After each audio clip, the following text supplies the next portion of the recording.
I say chase your dreams, man. Do that thing, man, that keeps you up at night.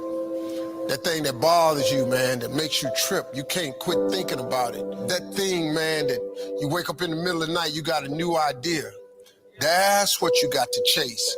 Because anything else, it's going to disappoint you. You're going to forever be sad, man. If you don't chase that dream, you're going to forever be miserable, man. Life has a tricky way of making you feel like you can't make it. You can start out doing so well, and then things hit you and you start to waver. You start to stumble. You start to sway. Your steps get a little shorter. But if you can manage to muscle up enough strength to keep putting one foot in front of the other, you may have to do it ugly. But what I want you to do is continue to do it. Be proud of yourself.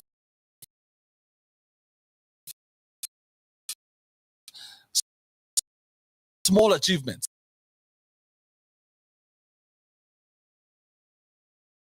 It's Trendy Tuesdays, man, and of course, I see you have an error somewhere. We need to get rid of this screen.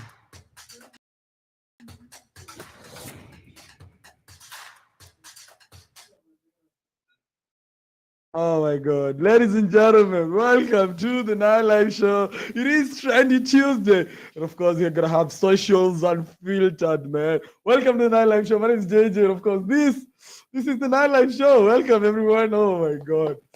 Wow. How is everyone doing, man? First of all, it's Tuesday. This is my socket. How is everyone, by the way? Yesterday we cut the show short kidogo, very quick, of course, on unplanned, situations and circumstances. But as at now, we're good, very good. Welcome to the show, everyone. This is Trendy Tuesdays. Karibuni sana, man. Let me send a big shout out to, of course, a couple of people. Leroy is, of course, here. Saying video was Badala. It's TT Tuesday. It's Trendy Tuesday. Leroy Nyanchwa all the way from Mombasa. Lazima kijana alitoka Mombasa saizi. The kid must be around the capital, the nation's capital, Nairobi. Sindio? Leroy Nyanchwa must be around. Kijana anatesa tu out and about. Yeah? Watu wa kusoma. Welcome to the capital. If at all you're around, man. Na pia kama hujakuja bana, we'd rather stay in Mombasa. There's so much money in tourism. Otherwise, TT Tuesday, man. But that's like a good hashtag. Tunaweza amua kutumia tu hiyo TT Tuesday, ndio Trendy Tuesday. Yeah, sorry guys, nilikuwa nime connect a couple of other things here. It's Trendy Tuesday. Welcome to the show, everyone. Babu Stivo is also in the house. We have Brian Luke also in the house, man. Welcome, everyone, man. It's Trendy Tuesday. God damn it. Let me give a big shout out to all those people who are live with us, man. Karibuni sana to the show. Jana tulikatiza show quick fast.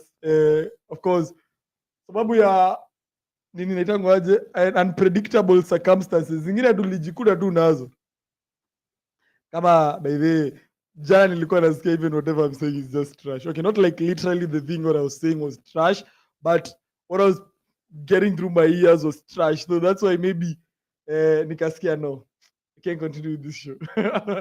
Because welcome to the show, man. So this is Trendy Tuesday, and talking about Trendy Tuesday, we're supposed to take a couple of a look on a couple of things that have been trending. But of course, Wiki, the only thing that has been trending particularly is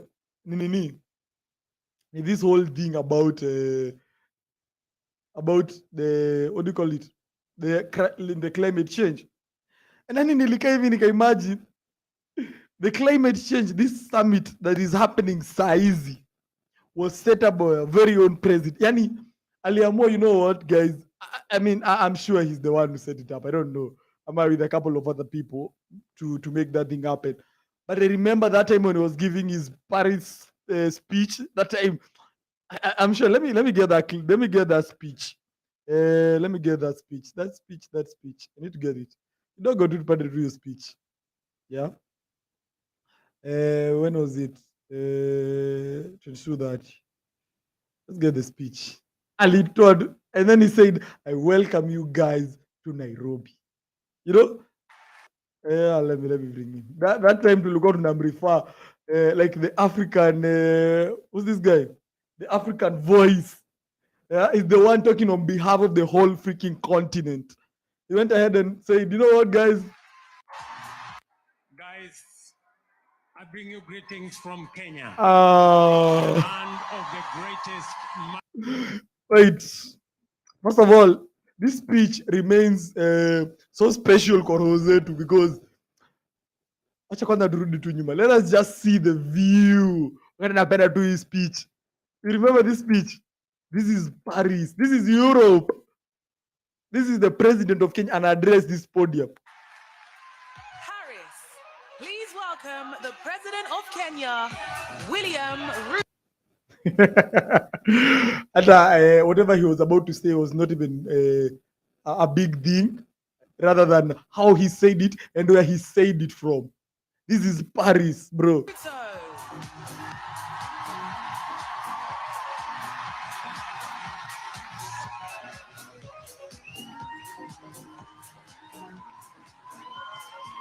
Wow.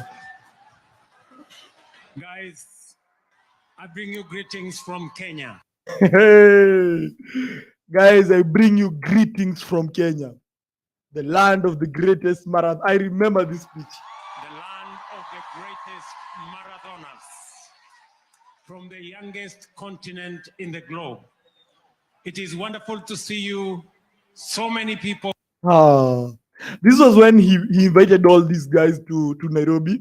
I don't know if I can actually get to that particular point when he invited people for this climate summit that's going to be happening by 2050. This end planet. I love you guys. Thank you very much. See you in Nairobi in September. That was the moment. He invited all of these guys to Nairobi in September, which is this month, particularly yenye tuko saizi. So he invited all these guys to Nairobi. Kuja akaambia niaje ma guys, see you in Nairobi in September. He's inviting the world. Bro, this guy is at like, of course, the biggest player. I don't know what's wrong with the visual. Shit, man. The visuals are kind of mbadala. Let us see kama itaenda vibaya. By the way, anyway, sorry for that. You know? So he said, I'm inviting you guys to Nairobi in September. And he did exactly that. And we've seen world leaders flowing, as in, wasa wamekuwa tu huku Nairobi. And planet. I love you guys. Thank you very much. See you in Nairobi in September. We will expect you in Nairobi on the 4th and 6th in September for the Africa Climate Summit, where finally we will have the final discourse on a new financial system and on a green. God, we lost our visuals. Oh my God, what is happening today? Hey. You know, before I started the show, kitu ilikuwa nataka ku misbehave. I don't know what is happening with it. Kitu nataka kuharibu show bana. What is wrong? I'm disappointed. Oh my God, what is happening? Ninafaa niongelelee kama nimezima visuals ama nafaa niweke ikiwa radio na sasa mnisikia tu ni kama visuals hazidai kuwork. It's like you're supposed to tune in this radio to now you know, an audio radio. Sasa juu ni kama sauti ndio sasa imekubali tu kuwork.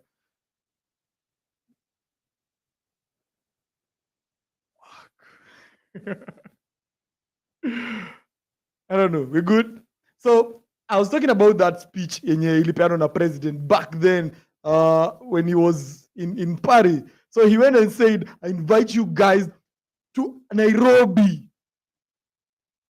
And then akamalizia akasema aje for the Africa Climate Summit. As in, this whole summit, itakuwa do everything involving Africa. As in, Africa, voice yao this time, ndio inaongea. It's not about you guys, no. We've been following your solutions. We've been following everything you guys have been saying. Now it is an Africa Climate Summit. And I welcome you guys to Nairobi. September is here and the climate summit is happening. We've seen leaders from around Africa and around the world wamekuja kurepresentiwa wengine because you know this is an African thing. So you're a president, you can't kuja wewe umeletwa na nani? Ni kama Raila venye tu ali show up. Boom. Bana hiki ni ama leaders, who are you man? But Raila is a beast. You know, Raila just showed up and he's like, he's not the president. He's just Raila. As in Raila is just Raila. Aliamua tu na akatokea tu hivi kwa nini? Kwa stadium. Kwa KCC, kwa conference center. Akakuja tu akatokea tu hivi. Boom. And he was given a space, I think, at the front place huko mbele, akapewa, and he did the thing. He had this show to run, kivyake in his own political thing that he does, you know? So Africa was speaking, of course, all over the week, and a couple of things that are actually funny is because is one of the things that were recognized by world leaders, which is basically that Africa is now speaking. We could actually hear tulisikia huyu jamaa fulani I think he was sent from the States. Akakuja akaamua ni aje, guys, we can actually hear that something is happening in the States, in Africa. Let us hear to John Kerry, the president of, the state something. I want you to know, as I listened, and as you listened, I could feel this room. Something is happening. This is That's it. Something is finally happening, my guys. And in the world, I feel like this is a guy from the States, man. And I feel like kuna kitu ina happen. Maybe haijafanyika kabisa pa say, maybe hawajai actualize vizuri, but something is happening. Something is happening. different. I feel that. This is different. I think, Mr. President, I would just say to you, your leadership is palpable. I am him, George. The guy was like, by the way, aliambiwa, Maze, you know, man, your leadership is palpable. As in, tunaweza, maybe we can admire your leadership. We can see maybe where you are heading. Maybe you have a clear path towards whatever you're leading. You're so straightforward in whatever you're doing. That is John Kerry. Feel it. What you have said today, there is such a clear path ahead for all of us. Africa is meeting. Africa is speaking. Africa is meeting. Africa is speaking. God damn it. Africa is deciding. Nothing could make. Wait a minute. Look at your speech. Africa is meeting. Africa is speaking. And Africa is freaking acting, bro. The world are in a feel. They're feeling the whole freaking heat. Huku saa ni makudita peke yake. Watu tu wanatekateka tu serikali. And the hell, the world is in so Africa, meaning ikizapo tu kuchangamka tu hivi kidogo tu. Acha tumalize speech yake before to greater difference, I think, on a global basis, given what you just heard from the president about the remarkable resources that are here in Africa, about the young people who are thirsty, hungry for a future. And so Africa and this moment offer an enormous opportunity. Guys, we need to pray for our freaking president, my guys. We need to pray for him. And then Atisha dunia, and dunia nisha feel there's something happening in Africa. And who's leading it? Is the guy talking. He's the guy who mbele and anaongea. We need to pray for this guy. Hey, Otherwise kwa hiyo unasikia roho sijui ilisimama. Gachagua is not the president. These people, by the way, if you're being honest, I was say watakangi hivyo. Those are not the things they are happy to talk about. Those are not the things they want to see. Hawataki lies. They don't want to wake up every single day to Africa progressing. Hawataki hiyo. They want to all the days wanakuja kusaidia Africa. They want all time they are the solutions to Africa. Every single day, Africa is the freaking problem. But now the president is so clear. We don't want to be part of the problem. We want to be part of the solution. Akaenda, I don't know if he's the one who organized that whole summit. And of course, the African leaders who were part of that because it's going to involve my leaders who are Africa. So maybe he led and others, of course, helped him through. The president was very bold in whatever he was saying. We don't want to be part of the problems. We want to be part of the solutions. What is one of the problems facing the world? Climate change. You're going to be having the Africa Climate Summit in Nairobi kwanza. Hiyo kitu inaanza Nairobi. That's why it's going down. This is the guy. Ndo huyu sasa. And of course, we all know. You've heard John Kerry from the US saying that we are happy. We are happy about what? You can see your leadership. Yani ile siku tunaongoja kusikia Ruto ile siku atashikwa tu na heart attack hivi. Heart attack. Tunajua who did it. Because those are the things they don't want. Wanataka tu kila time kuna vita Congo. We're going to send our soldiers there. There's a problem in Ethiopia, Somalia. All those places wanataka ku bring in they want to be the people bringing in the solution. Ni kama wale wasi hawajapata food. Imagine the people wenye wana food and then someone from just US something anakuja na waletea food. Omsinde anawaambia someone who has control of the food has control over all of you.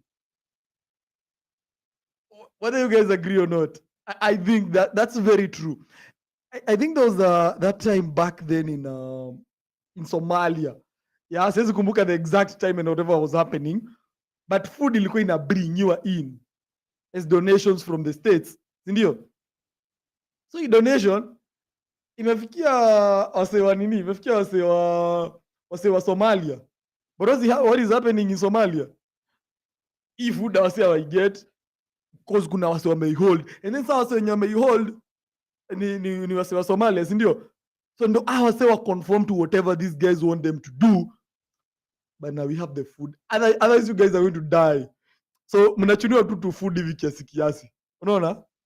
So msi akiwaambia kitu, that's what you guys are going to do. Because this person has whatever holds ama kenye inafanya you to be alive. If you don't eat, the moment you don't eat, you're going to die. So wanataka kushika all the things that are important to us. The moment you are stable, the moment you are able to understand maybe all these things about climate change that tuna offer our own solutions, it's going to be one of the best things that could possibly happen to us. Naget? So the moment they see that, they're totally against it. Na mkimsikia hapa akijichocha ati Africa is proud. No, we can feel your leadership. Your leadership is, I don't know, palpable and all those things. Let us actually listen to him one more time. He's saying his leadership is palpable. Na mmeongoja hivi kidogo mumkimbize mbio. I want you to know as I listened, and as you listened, I could feel this room. Something is happening. Oh, those are not the things they want to hear. Something is happening. No, they don't want to hear that. Wanataka every single day kuna coup. So kukikuwa na coup, kama ni Congo ama ni Ghana ama ni Gabon, those countries zenye wanaingilia tu kuna tu solutions zenye hatufanyi. That's when they come in. Anaamua ni aje, you're going to come and offer you guys solutions. Wakiingia huko wananyoa mali yenu, mnakuwa in so much trouble for the rest of your freaking lives. Look at what happened to Congo. Walienda huko ati ni kupeleka solutions. Congo has never been stable. So the moment they hear that you guys kuna venye ni kama mko na kaplan. This is different. I feel that. This is different. I think, Mr. President, I would just say to you, your leadership is palpable. We Ruto, hiyo kitu usisikie na hiyo na mchezo hapa. Your leadership is palpable. No. Be careful. Hii tu vitu natembea huko nato. Unasikia umenyolewa kwa hiyo vitu twa stima. Ati sasa una try to show off how electricity is the thing of the future. And you're driving around in that kaka. Utanyolewa hapo ndani. Abu, go drive the cars you're supposed to drive. By the way, we don't need the president, our president. No. I know it's leadership is maybe wanaitanga aje hii kitu ya leading by example. There's always this thing ya ku lead by example. So our president is trying to do that. Yeah, anataka ku lead by example. And unfortunately, maybe, just maybe someone might be having some bad intentions. Yeah, because those are not the things they want to hear. It's good and interesting that the president have been at the forefront. But amesahau hii mbogi yote, as I was saying yesterday, hii mbogi yote imefuel my jets, big private jets, big commercial jets. They've flown into Nairobi to just talk about climate and how emissions and all those things inaharibu the environment. You guys just mlikuwa hapa tu na what are you saying? Mmechukua, yani mmeshika hizo jets zote. You supposed to have the world's biggest, what is this thing called? World's biggest online meeting. As an example, as a demonstration of how you're supposed to conserve the environment and that whole energy thing that you guys are planning and talking about. Not everyone rolling in one of the fuel guzzlers zenye zote ziko and all those fuels emissions zinatolewa huko nje to the environment, and you're coming to talk about the environment and the climate thing. As in, what are you guys doing?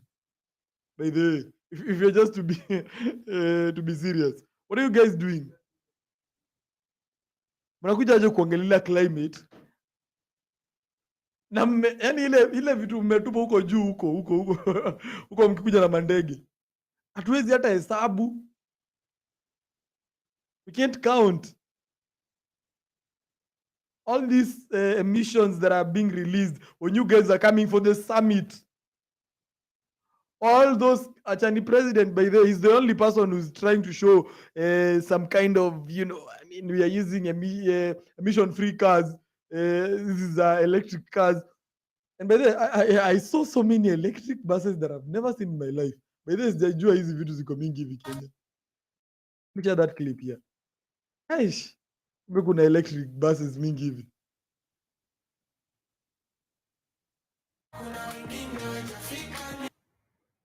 Look at them. This is all the City Hopper, Super Metros, sijui gani hizi. Yani all these buses must have been hired for just that demonstration. Yani pesa yetu ikapotelelewa kwa vitu kama hizi. Look at that. Because no one is paying for these buses these days. Ile siku yenye zimelala. You understand is a show of like what you guys have. But today for the I think the second time I saw an electric bus. Yeah, it was a Super Metro one. Niliona vizuri sana. But it was looking nice. Yeah, it looks nice. Iko na ile stuff fulani za you guys can stand in the bus. Unajua kuna this thing that has been happening that amwezi simama kwa basi. But these electric buses, by the way, it's an offense kukuwa mnasimama kwa basi. But these electric buses, by the way, ziko na hizi stuff mnakaa hivi mnashikilia. That's now legal because now it comes with the car. Ama the legal part of it ilikuwa inakujia wapi? Because now at this particular point, that thing is there in the electric buses. You have those things to hold on wakati unashikilia. But it's interesting. I love the fact that we have all these electric buses. But all the emissions that are being released by easy guys is mind blowing. That's why I think I heard in Ethiopia there kuna, what is this thing called? They've not seen rain. God damn it. They've not seen rain in like, I don't know, 6 years. 6 freaking years. Bro, if we lack that rain, wacha venye tunashinanga huku Kenyans for Kenya, and if there's no food, food is expensive. Would be dying, bro. Would be sisi tunaweza kuwa tuna dead to straight. Baadhi hakuna mambo mingi. Yeah, tungekuwa tu tumededi roho safi. Imagine watu 15,000 ama no, imagine 6 years. Yani mnagonga mwaka ya kwanza bila mvua, ya pili 3 4, you guys have never seen rain. Yani hamjui kupanda ni nini. Leave alone yetu tunasema at least kuna nyesha ni venye maybe food I grow. They've never seen rain. And yeah, we need to talk about climate change. We need to talk about climate change. But I hope everyone understands climate change because everyone was on Peterson last year's case yesterday and all week, I think all weekend, as he said, he tried to explain everything about climate change. Na akashindwa. Which make the sisi wenyewe, did we know? But before we understand kama si wenyewe tulijua. Alisema vizuri sana nani I'm reading some of the comments here. Lazima nisikie kudedi. So Amos it's Amos. Amos Chirichiri is saying hii meeting ingefanywa huko kwa desert, alafu wasiletewe maji ya kukunywa na food. Wasikie vile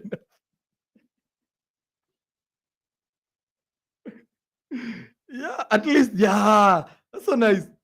Because I said they're getting the best of the best treatment. Wakiangalia mambo ya climate.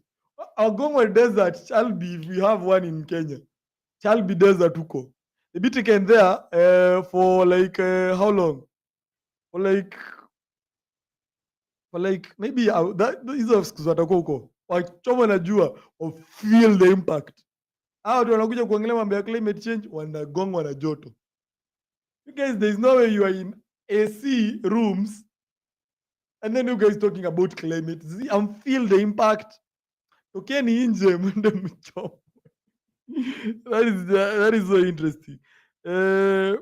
Brian Luke is huku Kenya 5 months bila rain. Mombi inafanya Kasarani. That's so true.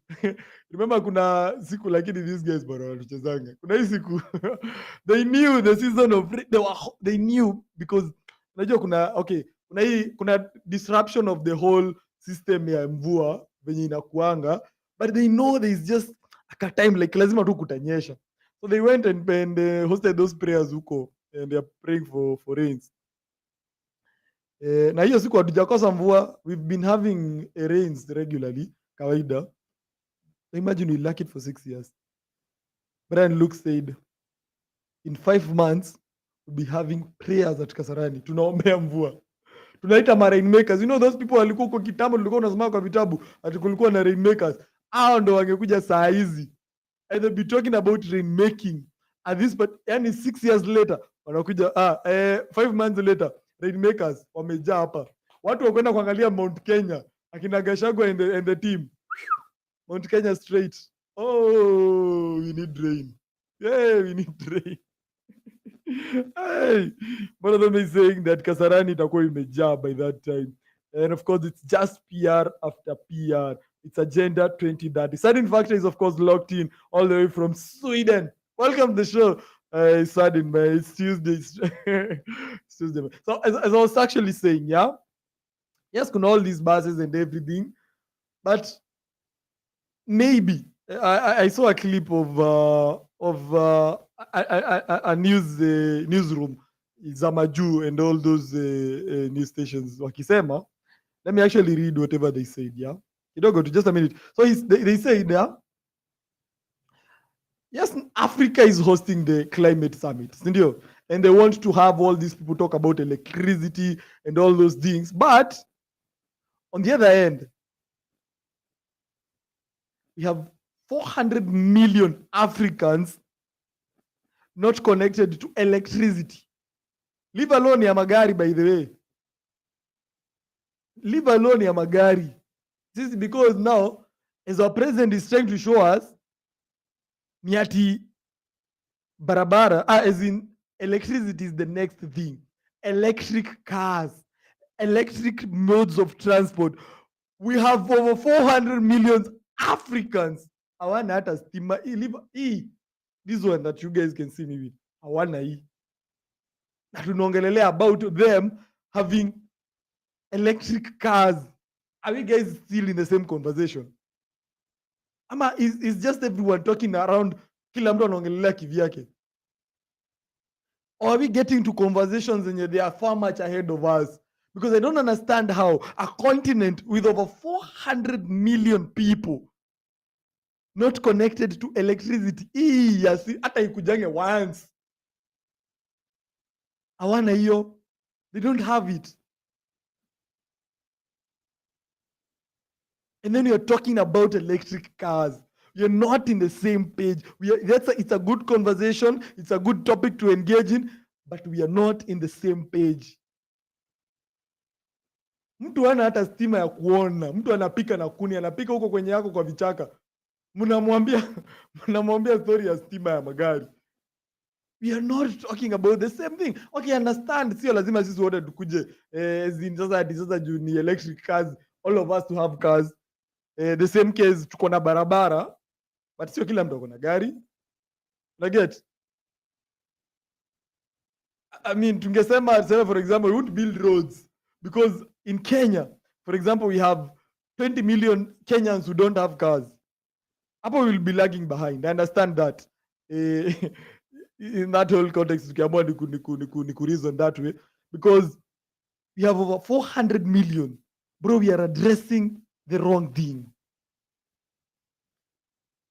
And I'm saying that understanding very clearly that, yes, we need to progress way into the future. And of course, keep on the vision 2030 and all those visions that have been set by all these leaders. Zimepangwa tu vizuri. But talking about having electric cars at this day and age, what do you mean? Watu bado wanawasha kuni kupika. Huyo mtu hata hajaweza kununua, wacha sasa ya petrol, ya diesel yenyewe hana, hata sio latest, ya kitambo hana. Mmekuja mmemwambia boom, now you have another electric car. Hold up.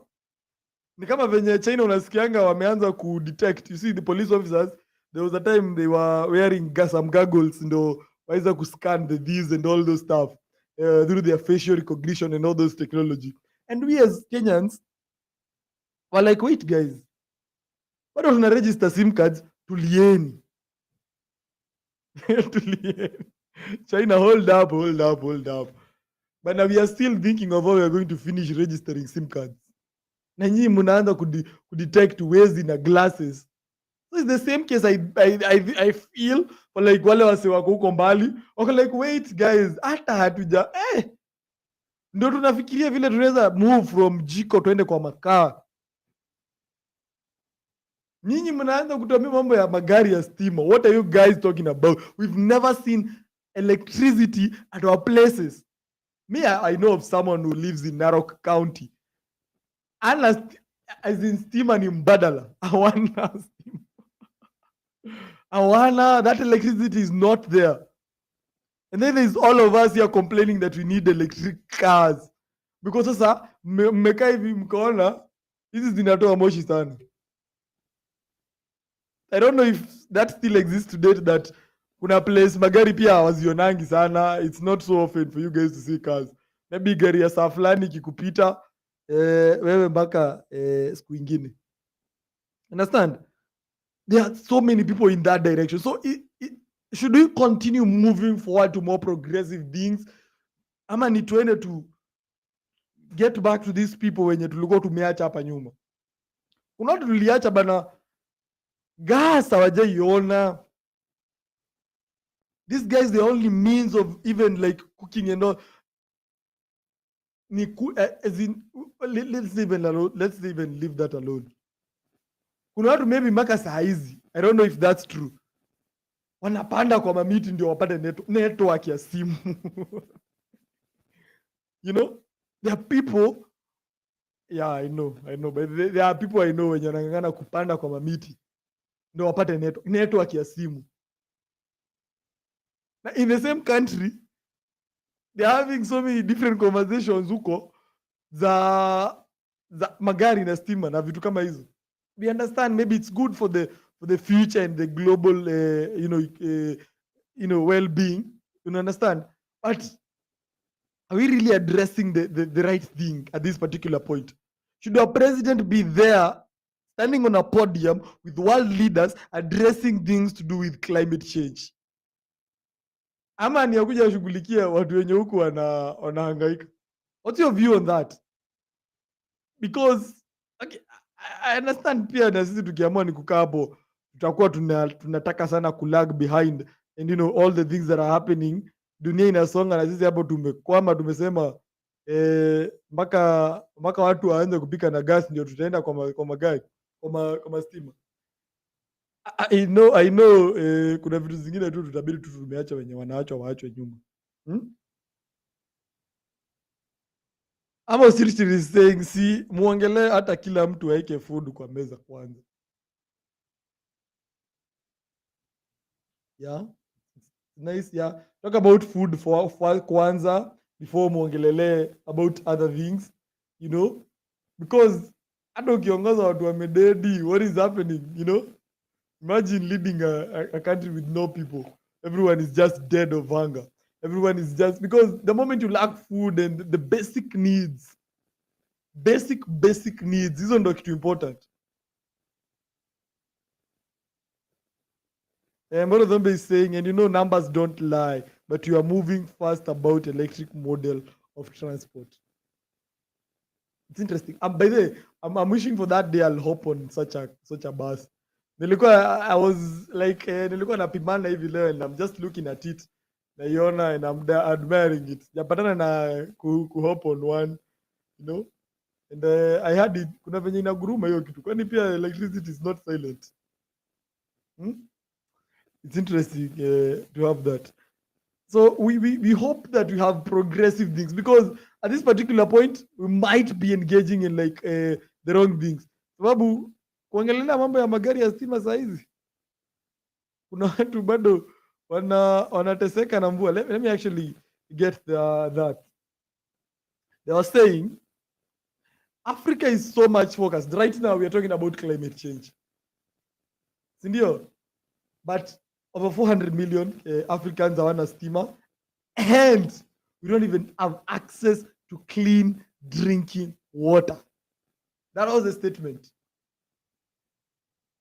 Unaona vile kitu nimesema. These guys are not happy when such things are happening. They're not happy. So ameanza kuonyeshana venye tunang'ang'ana na climate change, at the same time hatuna kitu inaitwa, we don't even have what do you call this thing? We don't have clean drinking water. Okay, understand, yes, there are places in our continent that they don't have access to that. But sasa sisi wenye wako na access, so how is that supposed to go about? So tungoje wale wa access drinking water wapate ndio tuendelee, ama how is that supposed to go about? Because kuna watu wana feel, no, our environment is very dirty. We need to clean the environment. Hatupati mvua venye inafaa, it's too hot around here. Ama as the famous Salase said, ile nini ina melt alafu nini inakuwa baridi. Ile ice ina melt alafu nini inakuwa baridi. Understand? It's a difficult path to be in as of course as a world leader, that unafaa ku lead as an example, and at the same time kuna venye tu umechila unaangalia bana, huku watu wangu nao wanateseka, wanalia tu unga, wamevaa spray kwa kichwa. That same KICC, unaweza shtukia tu boom, watu wamevaa masufuria kwa kichwa wametokea. Wanataka kuonyesha you guys are talking about the wrong thing. I mean, it's good and interesting that we also accept maybe progress as it comes through, and of course in our lives, you understand? But of course, one thing that caught my eye, and I've realized this so much with the president lately, is how he's ameweka bidii do crazy ku market Kenya. Every single time he has an opportunity, ameweka tu hivi with world leaders ama people from just outside the country. He has this opportunity, he has this thing of marketing our continent, no, our country. Remember that time, I think there were safari rallies that were happening in Naivasha. Aliambia watu, guys, by the way, there are swimming lions in Lamu. You guys need to visit Lamu. And by the way, so many people hopped on Lamu. I don't know if they're actually there. Maybe you guys can tell us. Maybe if Liro is here, anaweza tuambia kama Lamu kuna what do you call it? Kama Lamu kuna, what is wrong with these visuals? God damn it. So anaweza tuambia kama kuna swimming lions in Lamu, si ndio? But the president is really putting so much effort in trying to market Kenya. Let's actually listen to this talk that he was giving.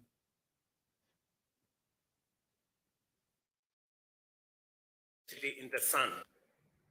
I welcome you to Nairobi, our burgeoning and sleepless green city in the sun that is bounded by a national wildlife park and a close canopy of indigenous forest. In between, our capital pulsates with the restless energy of community, enterprise, industry, innovation, learning, fun, and adventure. You know, for a typical Nairobian, maybe anaweza shindwa ku understand if this is the same Nairobi that anaishi. Yani wewe imagine umepigwa nyongolo Nairobi, umeshapigwa ile kitu. And then unasikia ile Nairobi yenye ulinyongewa ndio hii. Imagine that this is the same Nairobi that is being talked about hapa. Na ulinyongewa huku. Please feel at home and find time to enjoy the sights and sounds of our city and country. And when I say welcome home, it's both figuratively, but also in reality. I did say yesterday, I did inform the participants yesterday that Kenya, where you are sitting, a few kilometers from where you are sitting, has been discovered the earliest remains of man on earth. Hey, wapi huko, guys? Where is that? Okay, understand, maybe yes, kuna earliest remains of man zimediscoveriwa somewhere. But in Kenya, nimesikia kitu akisema sana. This is the biggest, I think, advertiser wa Kenya. He's doing it so passionately. Just even him explaining it, haitaje ku struggle. No, this is something yenye inatoka ndani yake so easily, nice and easy. Welcome to Nairobi. Every time we hear him tell these visitors, when you guys leave your hotel room as you're walking, you're gonna find, like, you know, he's trying to bring that sense of, like, imagine a national, a capital city with, like, animals just walking around. That's what everyone wants to see. Kama mnazionea kwa vichaka, and it's interesting, and that's their natural habitat. Imagine how you're walking down, in the streets of Nairobi, and you hop on, like, one lion. If it was just walking, because we've not seen them really walking sana, but tumeziona, but not really that much. Venye president anasitizanga. But just imagine that. Huyu ndiye anajua kupiga marketing ya nchi. Ameamua ana market, anataka tu matourists wakuje huku. I was looking at someone give some math on, like, how tourists bring money to our country. So someone is gonna hop on a flight directly from New York City to Nairobi, 15-hour flight non-stop. Pay like what, 100 G's maybe for is it a one-way ama ni two-way? Like, for example, 100 G's, yeah. I don't know. I've never hopped on a flight. So ameland Nairobi, ametumia 100K kulipa KQ and all this stuff, and gets to Nairobi and maybe ends up spending, like, I don't know, 500,000 shillings. Ameacha tu hiyo do Kenya. That is new money that has come in. I mean, this guy must have seen that vision so clearly. That's why he's abolishing all these visa things. And no matter by the we are looking into it. We are having a discussion as a country. I don't know where that discussion is being held. Babu, we as the people of Kenya, we don't know where that discussion is being held. Ama, is there anyone who knows where that discussion? Maybe tunafaa kuulizwa kama ile ya uniform. You remember ile ya uniform ya polisi. Tukuje tuulizwe guys, tunataka kuchange uniform. Should we change to A, B or C or D? Wakuja watuulize sisi kama citizens. We are thinking that we want to abolish visa. Should we abolish it completely? Abolish for the countries that abolish for us? Abolish for the countries that seems to have more visitors, or just abolish I don't know what. Just abolish. And we as a country having a discussion, but we don't know where the discussion is being held. We need also that information, Mr. President, on the behalf of like all the Kenyans. Guys, we have A, B, C, D. Tukatie visa wale watu pia wametukatia. Tukatie wenye tunaona maybe wako na potential ya kukuja kwetu. Tukatie kila mtu visa, ama tufanye tu everywhere is in something to just make up for the D part, just for reference. Yeah, ABCD. Ndio. And then this guy has seen that vision. That is why he's so passionately marketing the country.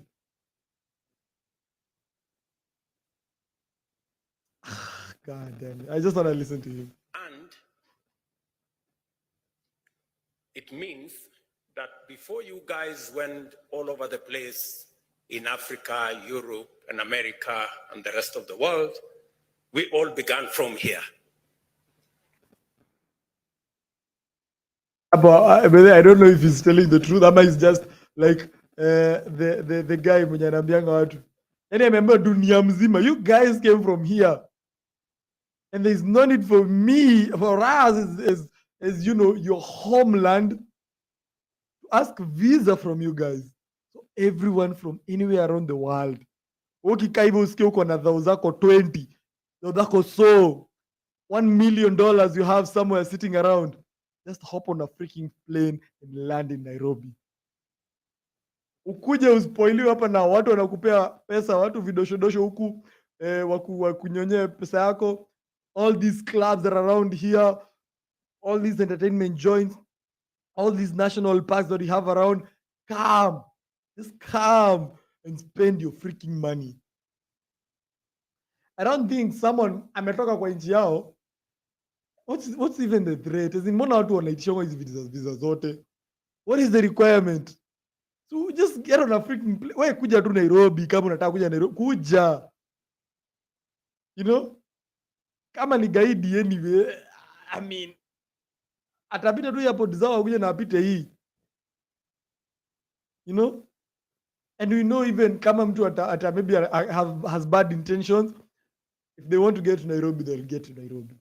You all know that.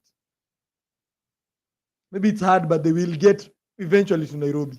So we should support all these moves. And of course, the president, shout out to you for being our biggest marketer. It is correct for me to tell you, welcome home.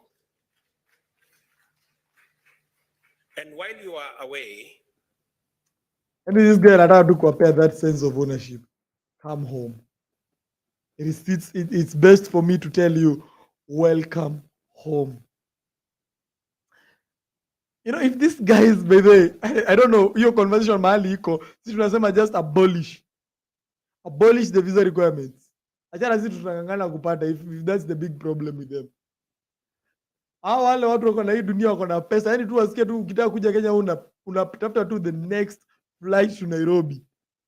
And then you get to that, they will do that and they will bring money to this country. Hiyo pesa wataleta, tutaweza kuajiri polisi wengi huku wa kuchunga watu huku, security nini, those things. Because if they bring maybe for example they bring, I think he was saying around 20 billion, I don't know if it's shillings or dollars, 20 billion extra. Tunaweza tumia hata 10 billion tutumie tu kwa polisi. 10 billion ingine just came because of just abolishing the visa requirement. What you should do. This is the guy marketing our shit. Because I don't know, you can do in a nibo, son. I don't know why. Thanks so much everyone for sticking through the show, man. I think I have so many problems to solve on this show. And everyone who was with me all through is look out on a struggle na light. Ndio. One of them is saying uongo, you feel safe at Nairobi. Where? You know, interesting stuff all going through. Jana the problem was with the audio, now today is the visuals. Wow, guys.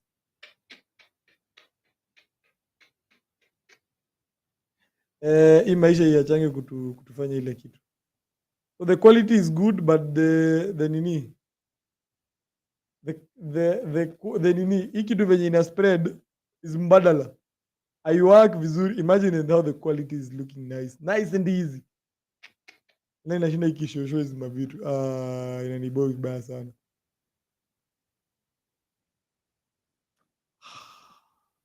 Shit, I hate to see that. Let me sort that out. I don't want to talk more on Trendy Tuesday today. We had some socials unfiltered. Of course, we had a couple of other things that came through to the show today. But everyone who stuck through to the show with me to this moment, I appreciate that.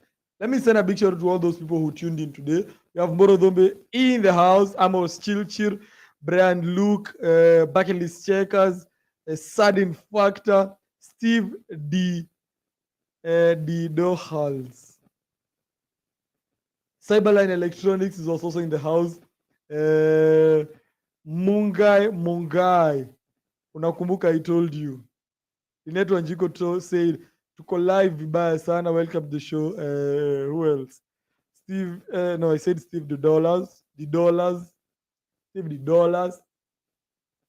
Babu Stevo also in the house. Brian Luke and Leroy Nyancho all the way from Mombasa. And everyone who tuned in, the silently viewers, when you wanaonanga na ongiangi, shout out to you guys. It's been a good run. It's been a good almost 1 hour, I'd say. You know, well, I feel like I don't like finishing this show before at least we hit an hour. Yeah, Ekedo Kegerosho. Brother be all the way from Molanga. Amesema apewe kitu ingine kesho. Ndio. But we appreciate your time, everyone, for supporting the show. Thank you so much. I appreciate all your freaking support on this show and everything that you do. Yeah, we're gonna be doing our very best to make sure we deliver the best of the best show. Tukipata challenges kama hizi, you understand, technology I think didn't come from here. Ama it was not our thing eventually. Ndio. So kuna mawaya fulani hapa I'm thinking zinaribu. One day I'll share, I don't know how I'll do it, but maybe siku moja nitapindua tu hizi vitu nionyeshe zile vitu zinafanya disappointment. But thank you so much everyone for tuning into today's show. It's been amazing. I enjoyed every single moment of it. Every minute of it was just enjoyable and of course memorable to do it. Sindio? Otherwise, niseme nini? Ama nicheze request. I also play requests on this show. If anyone has a request, we can play it right here on the Night Live show. I mean, why not? Why not? Yeah. We could play some requests for the people around here. Because I think we've lost the visuals kidogo. We just assume it's just like a casual radio. Tukija tukae tu hivi tuseme, you know what guys? Welcome to Just Radio. This is the Night Live show. Roll the title left and roll to my title Zuko. You guys are just listening, watching nothing. Ndio. I think it's been an amazing almost an hour and I appreciate your time. Acha nitafute tu nini moja hapa. Ama acha nitafute request and then icheze hapa alafu tumalizie, ndio. Nicheze moja ya Kikuyu sababu ya Mboro. Let me look for one. Hapa tu. Mboro, I'm looking for one video for you.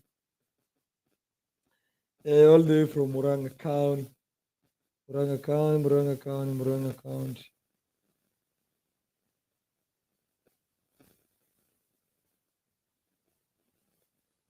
Bro, I'm looking for a song for you. Don't go to. Boro, I'm looking for a song for you. Which one?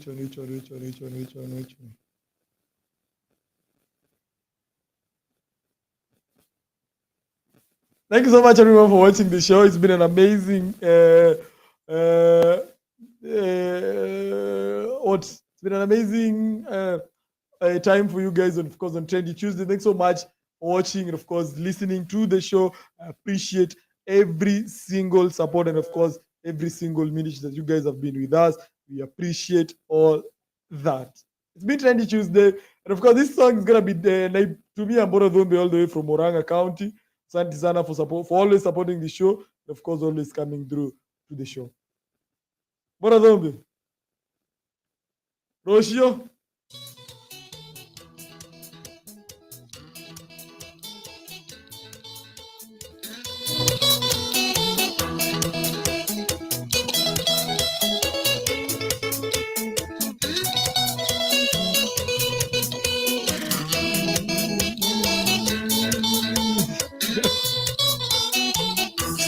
Good night, guys.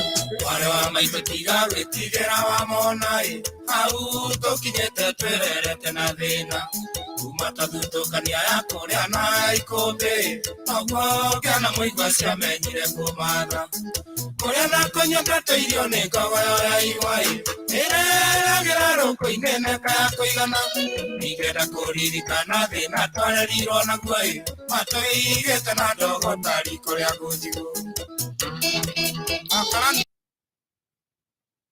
Good night, guys. See you tomorrow, same time, same place. My name is JJ.